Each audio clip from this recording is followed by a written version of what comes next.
কবরের আযাবের কথা স্মরণ হলে আমি মুহাম্মদও পাগলের মতো হয়ে যাই। ওরে কবরের আযাব নবী বলেন দুনিয়ার মানুষ যদি একবার দেখতো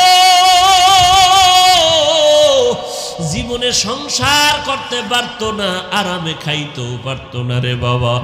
নবীর সাহাবী ওসমান রাদিয়াল্লাহু তাআলা আনহু কবরের কিনারা দিয়া যখন যাইতেন হাউমাউ করে চিল্লায়া কাঁদতেন।